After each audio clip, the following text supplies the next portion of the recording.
I'm back again. Yep, super extra special edition. Not even, I mean, many people are stuck inside right now, and I'm not one of them. I'm just twitching because I do, because I can. So, yesterday I was trying to figure out what I wanted to do, whether I wanted to get back into like doing some more gag cartoons. That's something I want to play around with. Um, Today I'm feeling a little more like getting some artwork and drawing and stuff like that done. And that'll probably happen later on. But I wanted to, I don't know, I feel like at the moment I kind of want to continue on doing a little bit of reading every day, just because I need to practice, because I need to practice reading in front of people. Also, I found it was really helpful for the editing process, so I could write some things down, make some extra notes. That's just a device telling me something or other, probably that it needs to be updated, even though I've already updated you a bunch of times. Anyway, so what I did last night was I started with a novel called Talisman of the Winds. In order to get an idea, basically, it's about a herdsman who gets hired on by a wizard. I don't even know how the whole entire story goes. I'm doing an initial read through. That's where I'm at right now. I was going to be doing that with my editing and stuff like that, but then I thought, why don't I do some reading? And reading out loud is helpful because I'm catching parts where it's kind of awkward to talk. And if it's awkward to say, then it's awkward. It could likely be awkward to read. So I kind of want to have that as like a flag. Now, yes, on this channel I have been known to play some Dungeons and Dragons. I will be getting back to that eventually. I'll put up it'll have a special tag on it when I'm actually doing Dungeons and Dragons. I'm just not sure when specifically that'll be. I don't really. This channel has always been fairly lax and fairly whatever happens. So just so you're aware, it could be a multitude of things. It'll either be me reading stories, me playing Dungeons and Dragons, or me live streaming artwork that I'm doing, because those are three things that I mainly focus on. And so without further ado, I am going to pick up where I left off, which is on chapter 2. I don't think I'm going to read through all of it, just so you're aware, but can't hurt, right? So chapter 2 is called Dwarves, Bones, Daggers, and Zotani. Thoughtful kept his expression blank as the bones spilt from his fingers. They were small, four-faced oblongs of bone, resembling small finger joints, hence the colloquial name. Each of the four had patterns painted on its faces, and players made bets on the combination of patterns that showed. In this case, what they showed was not good. Broken pattern. Fierce flying pig guts. Aloud he said only, "Well, I'm done for the night. Bed for me, and me for bed." Kinidave, sorry. That's one of those names that's going to be difficult to try and read. The gambler from some unspecified city in an unspecified country grinned his horrible snag-toothed grin. "Rushing off so soon? Stay a while. Your luck's sure to change." I'm going to make a mark on that one. Bear with me here.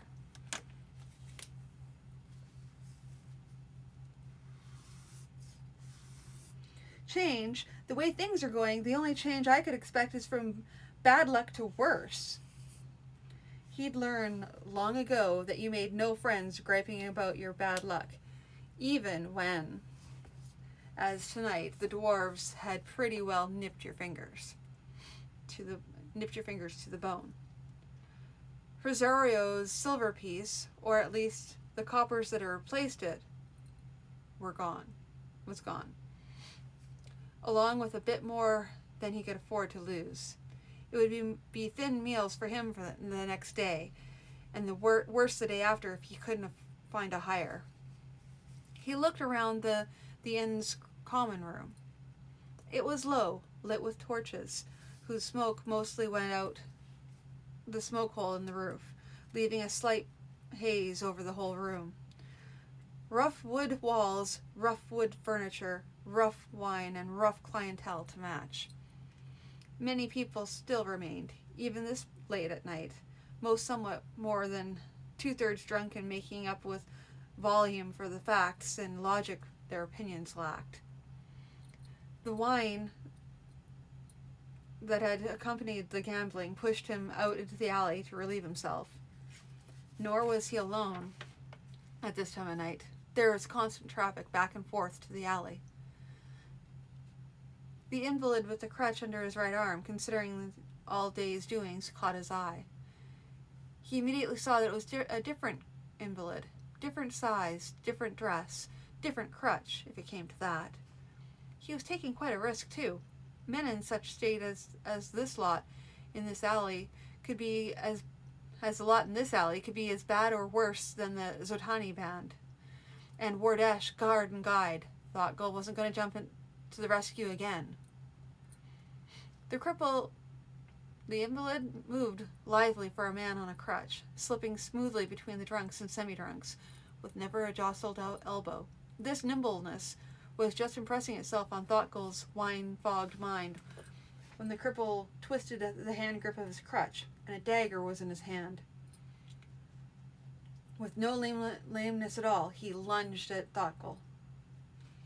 Years spent in unsafe places had trained reactions into his muscles. His left hand slapped the knife hand sideways, grabbing it at the same time to control the knife for as long as possible. The killer gave an automatic pull on his knife hand. Thoughtgul released it, and in the instant that the man was off balance from his own jerk, kicked him hard in the knee. That's another one I'm going to be.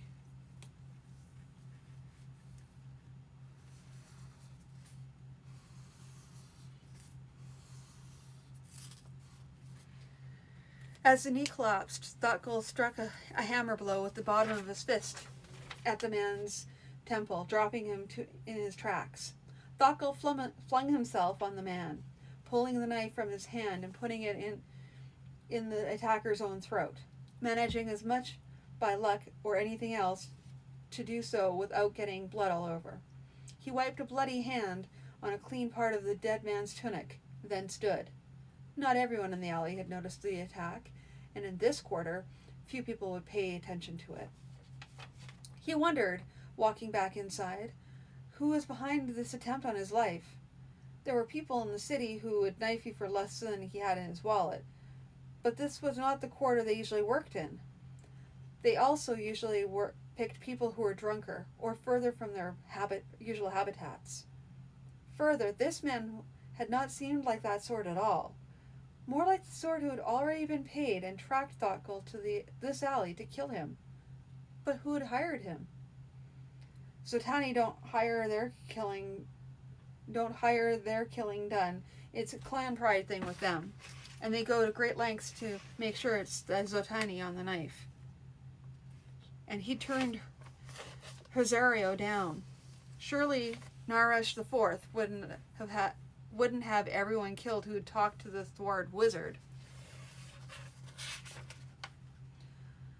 Thoughtgul considered the possible trail of corpses, wine sellers, merchants, innkeepers, and all sorts of people Rosario might have contacted. But you're the different one. All the others he might have had a harmless reason for talking to. But you're just an ox drover, not even a caravan master. He shook his head. Giving Naresh credit for every bad thing was silly. Might as well suggest he put a bad luck curse on Thoughtgul to make things miserable for him. He went to sleep. Give me one moment here. that was a little bit awkward down there. Yes, I'm also marking down things for editing. Like I said, this is a first read through, so there could be all kinds of stuff in here that I don't know about. And it could have a lot of structural errors, so we're going to find out together. Alvalcinti was a small, thick-set Gaffrod, hairy arms showing out of a black sleeveless vest, equally hairy legs below once fawn-colored shorts, thinning brown hair lying plastered on his round head. He had a bad reputation as a master. He was a man Thoughtful would have preferred not know, let alone work for. But he was headed southwest to Quandal, the Condolini land, far away from the Zotani lands, and he was leaving the next day. The soonest caravan after that was not leaving for 4 days, so this was it. An ox bawled in the distance, and Thoughtful smelled this familiar smell of caravan yards, grain, hay, straw, sweat, and the dung of various animals all mixed together. Avalcinti scowled at him. Thoughtful, eh?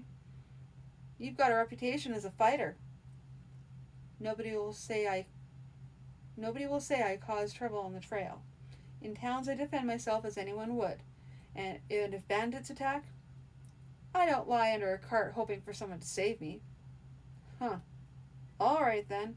I'll give you a place if you're here when we leave tomorrow, but no fighting on the trail, or I pitch you out there and then. He may as well not have heard Thoughtful's denial of being a troublemaker on the trail. It occurred to Thoughtful that perhaps Alvalcinti was having trouble finding people to work for him, and in his own estimation was forced to take the best of a bad lot. I'll be here. But the Gafford had already turned away. You! Yes, you with that stupid look and the load of hay. You just come back on with me to where you made your delivery. You lot have been shorting me for years. Yes, come on, or I wrap a whip around your neck and drag you. And happy to be working with you too, Thoughtful muttered to the sweaty back before him. He wandered off, intent on finding a place to lie low until the next day. He'd come back to sleep with the oxen if necessary. After a day or so looking over his shoulders and in every shadow for Zotani wearing the half-face, right side painted white, left either bare or black, brown, or blue, depending on the relationship to the one being avenged, he was in a bad mood. He'd had well nigh decided that going back and sitting with the oxen for the rest of the day and night, was the best notion. Suddenly, without a flicker of warning, Rosario appeared before him. I need to talk to you, the wizard said. Matters have become urgent. Thoughtful forced himself to relax. You almost got my goat and your gizzard popping out of nowhere like that. Too late. He noticed the wizard clutching his side where blood had stained his robe. You'd think a wizard of my age would be too wary to allow even an invalid to come close enough to stick a knife in him. He got you? He tried me and I killed him. You couldn't be hurt that bad if you lost it all night. No time for chit-chat. There was a spell on that coin. A little thing to allow me to track the first person to touch it after me. When I was stabbed, I brought myself to today, here, in front of you. That's used up more of myself than I can afford. I'm leaving the talisman in your hands, to be delivered to Dalthorio Hanavoto in Wenzascos. I'm laying a spell on you to make you go. I'm sorry. If there were any alternative, I wouldn't do this. As a bonus for you, the spell gives you good luck as long as you go the right way. Fortune be with you. Rosario disappeared, leaving Thoughtful holding a small leather bag with a long looped leather cord attached. He stared at where Rosario had been standing. Sorry, I have no intention of going to Wensaskos. He tossed the bag aside. Ox crap. The bag refused to leave his hand. He tried to shake it free, but all he achieved was to flail the attached cord.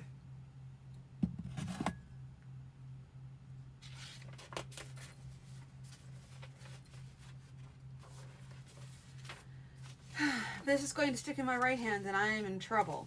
He jerked at it with his left hand and almost fell backward when it came with no difficulty. He looked at it. So, it just won't leave me. I wonder. He slipped the loop around his neck and tucked the bag inside the neck of his tunic, leaving it to hang on his chest out of sight. Yes, it went there readily. So I can carry the mocher-eaten thing around until I have the funds to look up some wizard to get it removed. But I'm not going to Wensaskos.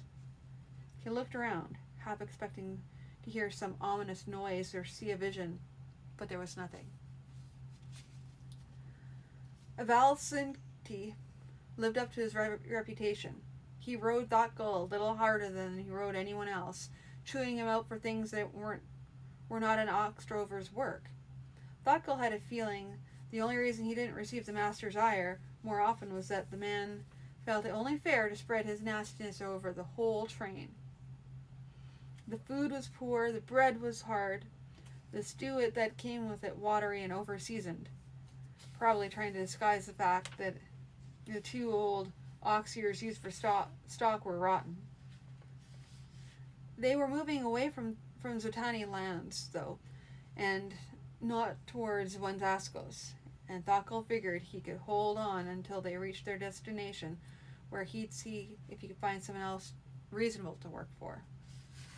They traveled through rolling grassy plains, spotted with a brush clump here and there, an occasional rise, not hardly enough to be called a hill.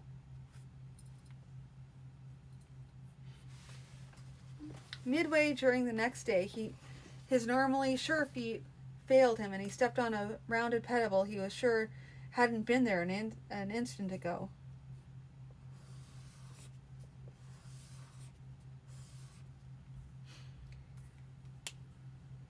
He twisted his ankle, not quite a sprain, but bad enough to make him limp, and to make Alansty gripe about not babying invalids. If that weren't enough, an outrider, a wiry little man on a wiry pony, wearing a scale shirt and carrying a bow, rode in that evening. Thotgal was near enough to hear him say, "Zotani shadowing us, sir," wearing the half-face. Shadowing us? Sultani Avalsinti sounded personally affronted. You're sure that it's us they're shadowing? Thotgal briefly glimpsed at the outrider's face, and the expression was as he had expected from an expert whose expertise had been challenged by an amateur. Oh dear. Okay.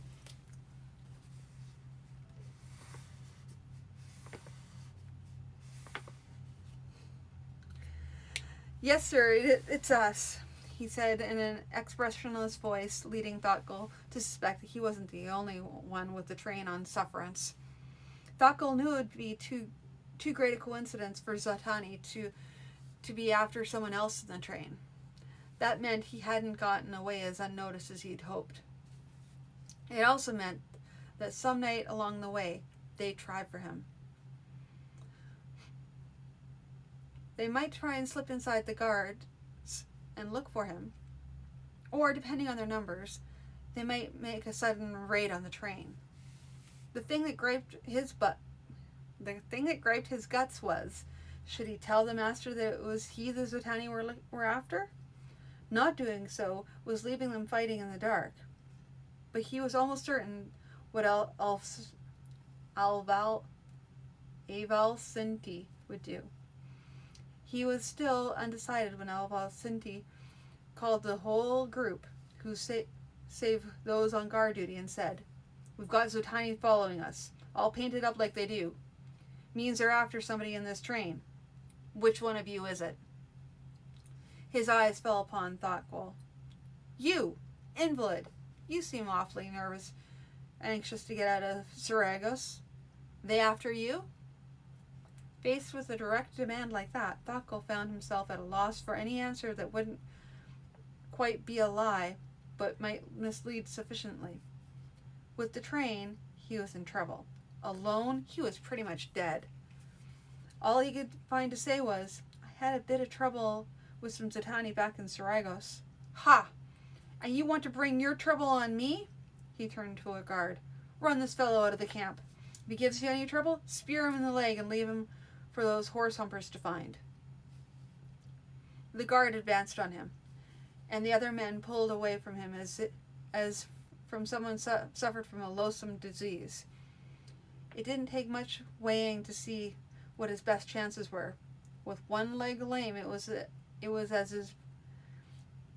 it was at present. He was at a near fatal disadvantage. If the guard speared him, he'd be nothing but a present for the Zetani. He walked out of the camp. He knew the local geography of these parts only roughly.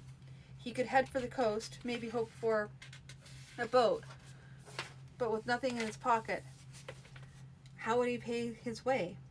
Tempt the dwarves again? Best head inland, where at the very least he could do manual labor for meals until something better came along. He felt his mouth twist into a sour expression at the thought that he was now moving into the direction Rosario had wanted him to go. Only for a little while, though. He was trying his best to slip from one bush to another, knowing the Zetani were out there, but not sure just how spread out they might be, when a root caught his foot, bringing him down with a thump. Fierce, flying pig guts, he thought, with no breath left for speaking out loud. Then he heard soft horse hoofs trotting up the reverse slope of the little hillock where he had tripped. He held still, hardly even daring to breathe. Surely they'd have heard him fall. Perhaps not. The wind, a light breeze, was blowing this direction. If he got up and ran, he'd be seen for sure. If he lay under this bush, he might be missed in the twilight. Bad choices, both. Then the pony and rider were over the hill and coming down, and the movement was no longer an option. Straining to look up without turning his face any further, he saw Zetani go by. One side of his face painted white, the other perhaps magenta. The man was not looking down, but off into the distance. Just keep on looking that way, Thoughtful said silently. The painted plainsman continually swept his eyes over the ground, somehow missing Thoughtful's hiding place. In this light, he was not likely to be seeing tracks. Neither was it that they'd miss his tracks in the morning. Knowing Zetani wearing the half-face, he was willing to bet everything in his nigh-empty wallet they'd at least send someone to check out who'd left the train here in the middle of nowhere.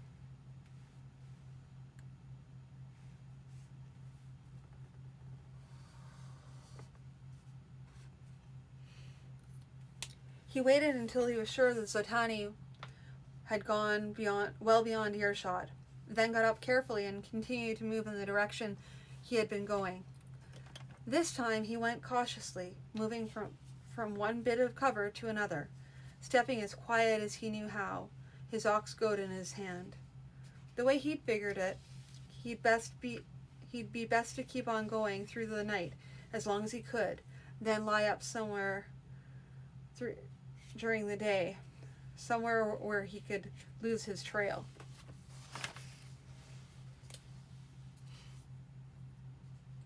Since he knew the country only along the narrow strips of the caravan trails, he had no idea where he'd find a place like that.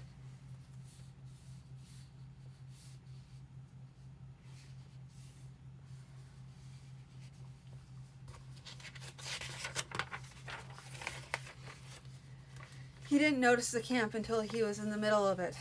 There was no campfire, just a tethered mule cropping the grass. The mule's backpack mule's pack set down nearby, Thoggle stopped suddenly. Looking around, where was the mule's owner? It seemed as if he had just left, leaving the mule and the pack there. But in this country, even if one wasn't aware of Zotani on the prowl, one didn't leave one's things alone. And that meant the owner was... Over here, over here, O lame wandering soul, with a crossbow cocked and aimed. Thoughtful spread out his arms from his body. I am very harmless, even more harmless if I can beg a bite of food. Oh, so harmless you are indeed. But what of that thing you carry in your hand? It looks not at all like a bouquet of flowers for a lonely merchant. It's an ox goad, and I'll not deny it's been used as a weapon when the necessity arose. But other than a few Zotani, I have no enemies around. A very nice speech, and yet I've grown to my present age by being very cautious. If you would be so good as to sit down cross-legged against that tree over there. There wasn't much choice here. Diving back into the brush would get him a crossbow bolt in the back before he'd gone more than a step. He sat down, still holding the ox goad, hoping he guessed right that the man didn't intend to kill him, since he might have done that without speaking. Then his host, if host he should prove,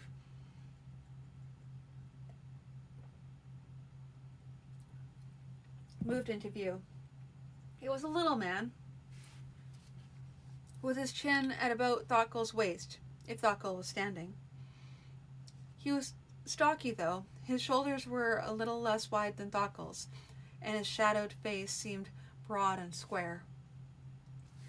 He leaned against a boulder and said, "Now then, O lame wanderer with the ox goad, tell me your tale of how you come to be wandering here in the wild, far from any oxen.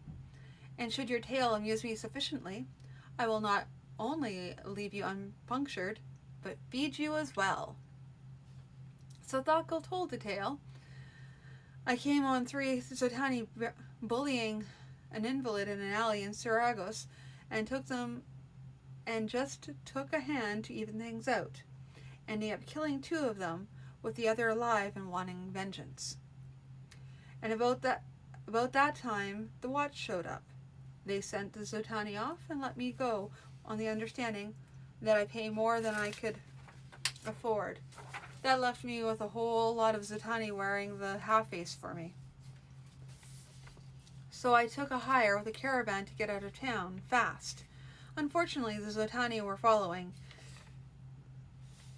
and when the caravan master found out that they wanted me, he chased me out. So I went wandering across the country, and I came on you. He left out Herzorio and the amulet. The man might not want the amulet for himself, but Narash might pay well to know its whereabouts. Every so often during the tale, the little man would look down at his hands and then back up at Thoughtful again.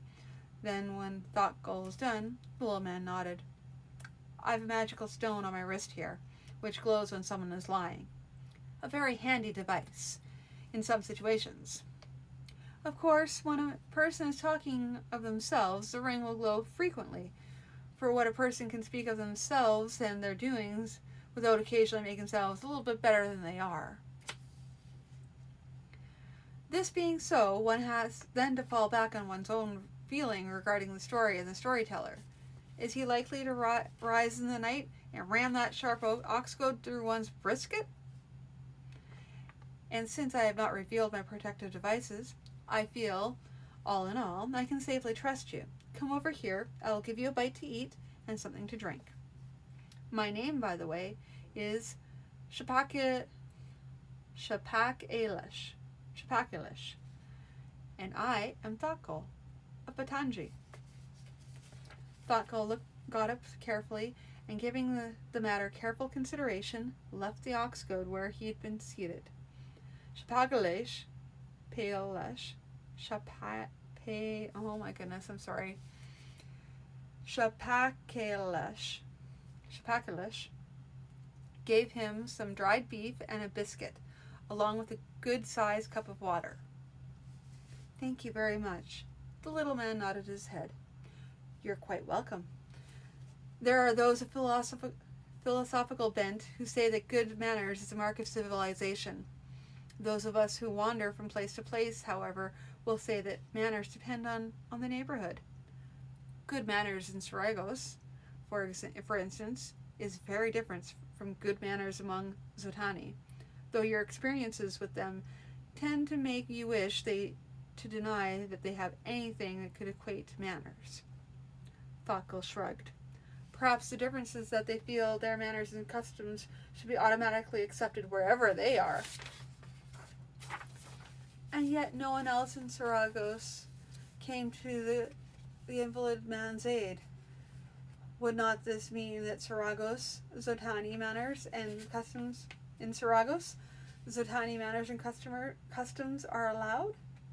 No, it merely means that no one else in that particular place in that time wanted to have trouble with three-armed Zotani. Ah, so in your land, the customs require you to jump to the defense of the weaker? Not necessarily, and I don't think I'd do it again given the trouble it's gotten me into.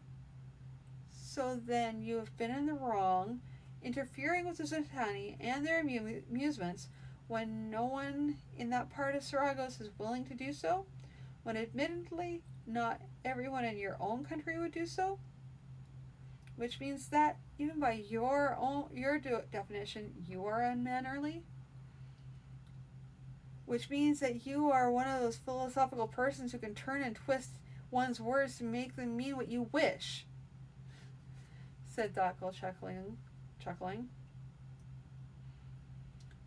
You say you're a merchant.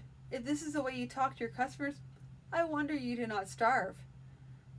No, you have not thought it through with my customers. You have not thought it through.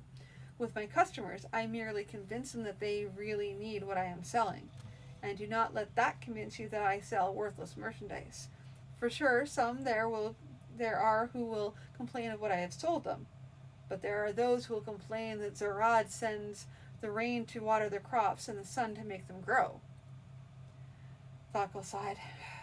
I'm sure traveling with you for a while would be amusing to the both of us, but by morning the Zotani will have picked up my tracks and will be following me. If they catch me in your company, you would be likely to suffer for it, so it would be best for me to leave you early in the morning.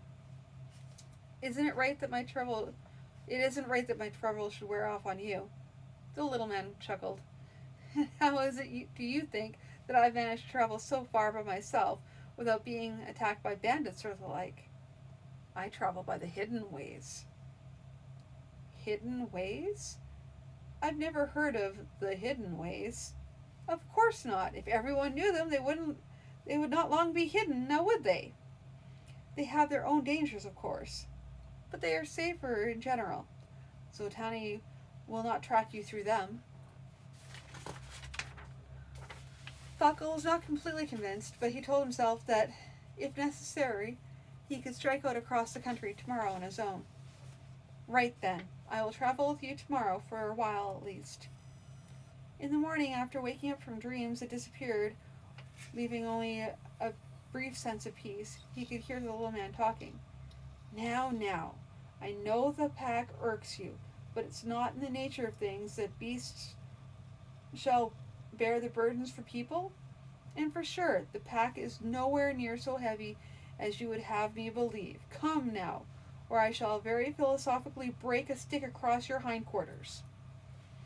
For that too is the nature of things, that people shall punish beasts that insist in being recalculent beyond all reason. Ah, now that's much better. You would not like to give our guest a bad notion of me as a person who cannot control his own pack mule, would you? For sure, he has been watching us these last few minutes, though pretending he was asleep.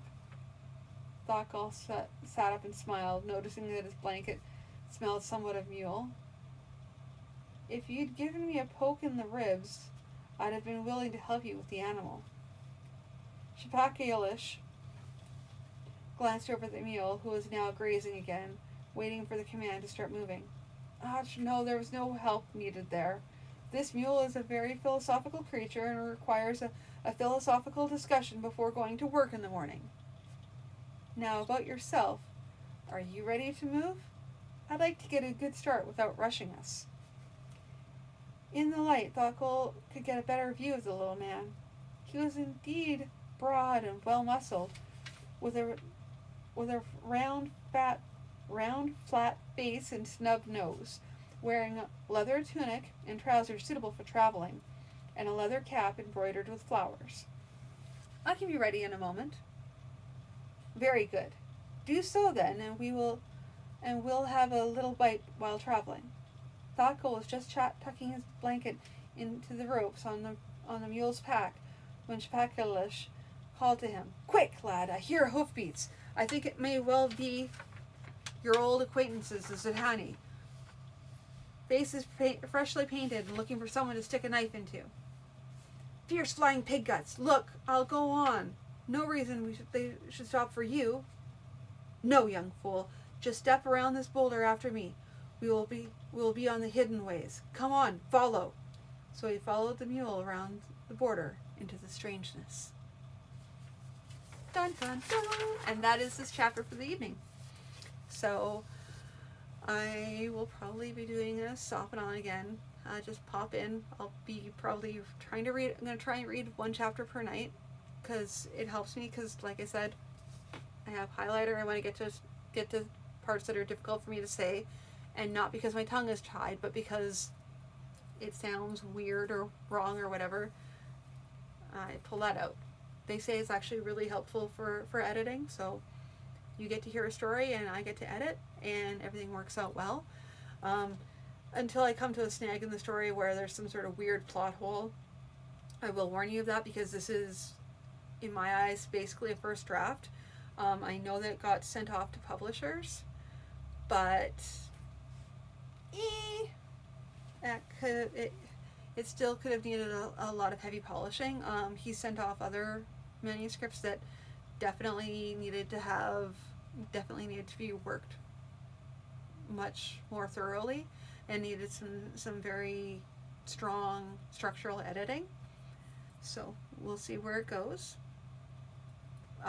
There might be that awkward, and all of a sudden my hand goes up in front of the camera and I duck down. We'll see.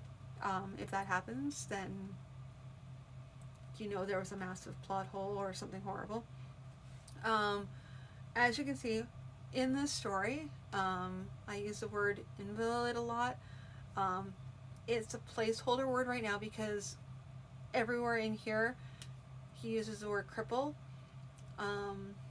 That's actually for somebody who's literally specifically lame and specifically unable, has mobility issues. Given that the flavor of the story it's a fantasy story, so I want to try and make sure that I'm using inclusive language and I'm not being degrading to people who are differently abled. So I'm trying to find the right word for that. So right now I'm using invalid. I'm pretty sure it's not better, but I'm going to have to work on it. And it's the first word that's springing to mind as I'm talking, so yeah. But it's specifically for somebody who has mobility issues, and I cannot say the person with mobility issues every time I try to talk about, because it's kind of like when they're talking about, they're also talking about people who are also likely less fortunate as well, and also likely transient or part of the homeless population. So it's kind of, and beggar, your typical D&D beggars. So I'm trying to figure out how that, so far it's just, I'm just using the word invalid instead of cripple, but I'm gonna be Googling that and seeing, yeah. But enough about that, and enough for this. I am going to possibly try and do some drawing now. Not necessarily streaming that because the battery on my phone, I don't know how much longer it'll last. But I hope you enjoyed this chapter, and tune in next time where I bring you chapter 3. So, thank you all for tuning in. Have a good night.